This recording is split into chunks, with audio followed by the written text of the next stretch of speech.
அனைவருக்கும் வணக்கம். பேராசிரியர் பாலசுப்ரமணியன், வனக்கல்லூரி மற்றும் ஆராய்ச்சி நிலையம், மேட்டுப்பாளையம். இப்பொழுது நான் வனக்கல்லூரியில் முதல்வராக இருக்கிறேன். உங்களோட இந்த வீடியோவை நான் பதிவு பண்ணுறதில் ஒரு பெருமையோட உணர்வோடு இதை பதிவு பண்ணுறேன்.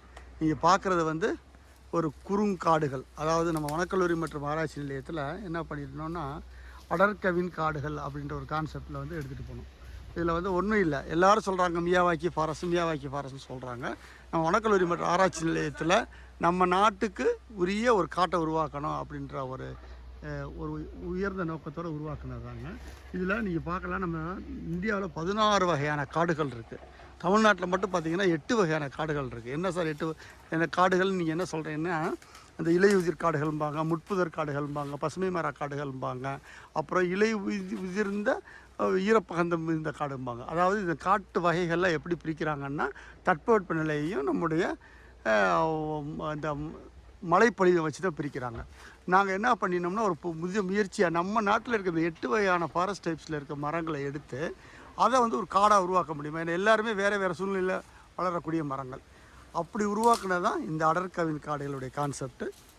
இது பார்த்திங்கன்னா, இப்போ நீங்கள் பார்க்குறீங்க இல்லையா, இது எங்களுடைய வனக்கல்லூரி மற்றும் ஆராய்ச்சி நிலையத்தின் மூலம் ஒரு விவசாய நிலத்தில் ஒரு 1/2 ஏக்கரை உருவாக்குன இந்த காடு. இந்த காடை பார்க்கும்போது ரம்மியமாக இருக்குது. நீங்கள் நம்பவே மாட்டீங்க. இந்த காடு உருவாக்கி கிட்டத்தட்ட 3 வருஷம் ஆகுதுங்க. 3 வருஷம் தான் ஆகுது. ஒரு காடே உருவாயிருச்சு. இதில் மரங்கள்லாம் எப்படி வந்திருக்குன்னு பாருங்கள்.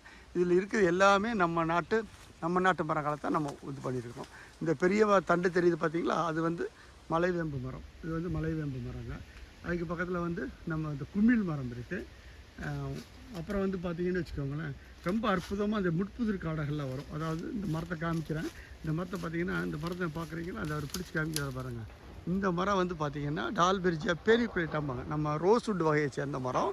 ஆனால் இந்த முட்புதிர் காடுகளில் வளரக்கூடிய ஒரு அழகான மரம். பொதுவாகவே ஃபாரஸ்ட்டில் இது வளர்ந்தால் கூட இந்த மரம் இவ்வளோ தூரம் வளராது. இவ்வளவு நெடிஞ்சு வளராது. இது ஒரு குறுகிய மரம்னு தான் சொல்லுவோம். ஆனால் இந்த மரம் இவ்வளவு தடிமனோட இது வந்திருக்குன்னா, உண்மையிலேயே இயற்கை சார்ந்த அறிவியலுங்கிறது ஒரு பெரிய தாக்கத்தை ஏற்படுத்தும்.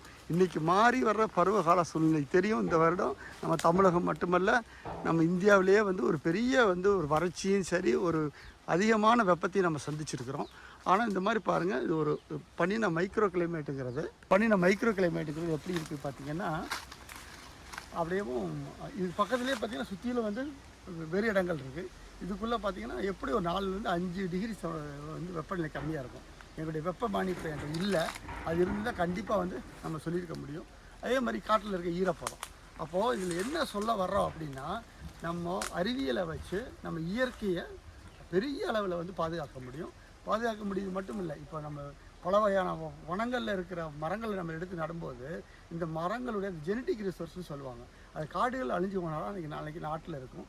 காட்டுகளை புதுசாக உருவாக்கலாம். இயற்கை அன்னி கொடுத்த நம்ம வனங்களை மனிதனும் வளர்க்குறது மட்டும் இல்லை, அதனுடைய பயனையும் பெறலாம். பயனை எப்படி பெறலாம்னா, இந்த காடு எவ்வளோ ஆக்சிஜன் உருவாக்கும், எவ்வளோ கரியமிளவாய், இன்றைக்கி எல்லாம் சொல்கிறாங்க கார்பன் கிரெடிட்டுங்கிறாங்க. அதாவது காற்றுல இருக்க இது கரியமிளவாயை உறிஞ்சு இந்த மாதிரி நம்ம இதில் தண்டில் சேமித்து வைக்கும்போது நம்முடைய பெருமளவு நம்முடைய பருவகால சூழ்நிலை மாற்றங்களை நம்ம கட்டுப்படுத்த முடியும் அப்படின்ற அறிவியல் பூர்வமான ஒரு ஆராய்ச்சி பண்ணியிருக்கிறாங்க. அதுலேயும் நிறைய வெற்றிகள் நம்ம கண்டிருக்கிறோம்.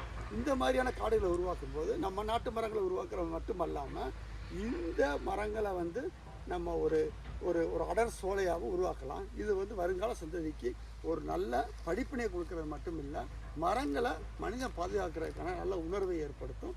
இந்த முயற்சி மிக அருமையான முயற்சி.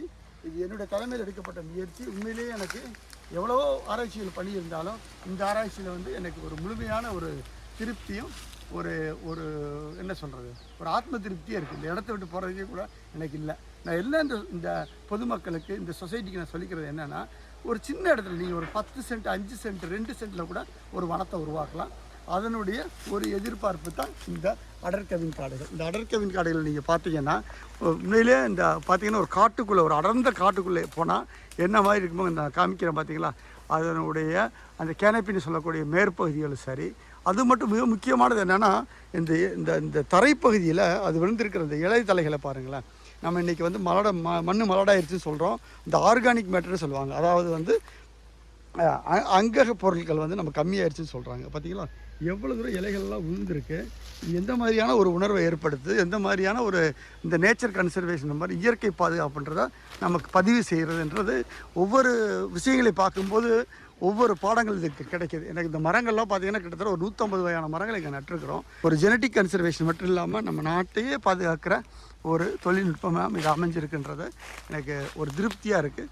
இந்த மாதிரியான அடர்கவின் காடுகள் வனக்கல்லூரி மற்றும் ஆராய்ச்சி நிலையத்தில் வந்து மூலம் அதை வந்து ஏற்பாடு பண்ணி இதை மக்களுக்கு பயனடை செய்வதில் அந்த கல்லூரியின் முதல்வர் என்ற பொறுப்பில் இருந்தும் அதனுடைய ஒரு தலைமை விஞ்ஞானி என்ற பொறுப்பில் இருந்தும் மிக மகிழ்ச்சியோடு இந்த தருணத்தில் இதை தெரிவிச்சுக்கிறேன்.